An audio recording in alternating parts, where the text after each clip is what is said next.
दुष्कर्म पीड़िता बच्ची के घर पहुंची सगड़ी विधायक जाना हाल। परिजनों को ढांढस बंधाते हुए आर्थिक सहयोग का दिया आश्वासन। अजमतगढ़ GGS न्यूज 24 की खबर का असर रविवार को 5वें दिन सगड़ी विधायक वंदना सिंह पहुंची दुष्कर्म पीड़िता के घर। कहा अन्याय नहीं होने देंगे, हर संभव मदद करेंगे।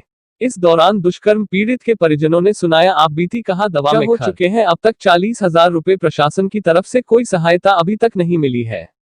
परिचित और पड़ोसियों के कर्ज के सहारे चल रहा है इलाज। आर्थिक तंगी से बेहाल है दुष्कर्म पीड़ित परिवार।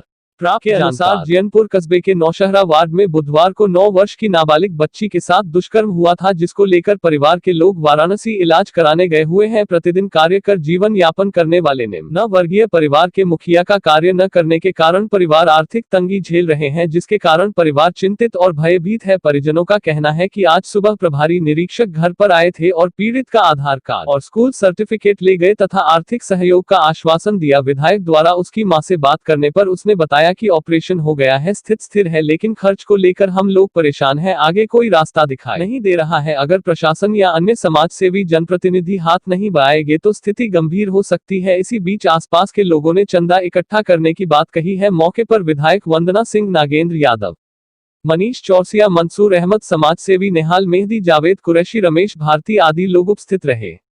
स्थानीय लोगों का कहना है कि जब तक बलात्कारियों को फांसी नहीं दिया जाएगा तब तक न्याय की बात अधूरी है। प्रशासन को जल्द से जल्द इन बलात्कारियों को सूली पर चढ़ा देना चाहिए। आप देख रहे हैं GGS news 24। Bureau Ajmatgarh Azamgarh. Vipin Singh की रिपोर्ट।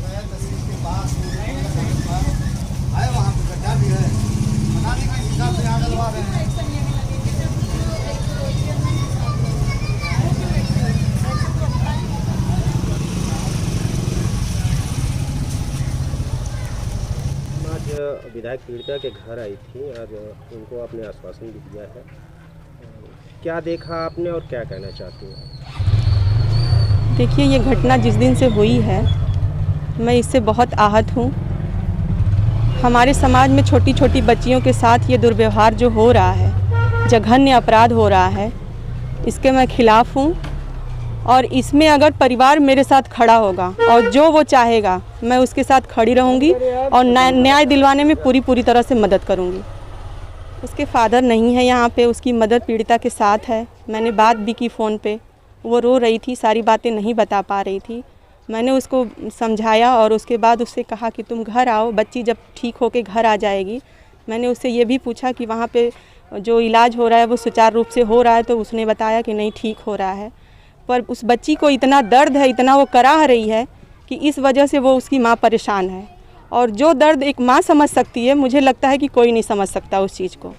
और अगर हमारा समाज उस बच्ची के साथ खड़ा होता है, उसका समाज उसके साथ खड़ा होता है, तो हमें विश्वास है इस न्यायपालिका पे कि उसको न्याय ज़रूर मिलेगा।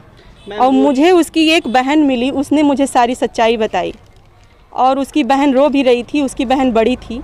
उस बच्ची को तो इतना तक नहीं पता कि वो मुझे कहाँ ले जा रहा है और क्यों ले जा रहा है, लेकिन उसके साथ अपराध हुआ है। उसने बताया है कि नहीं, मेरे साथ ऐसे ऐसे दानिश ने किया है।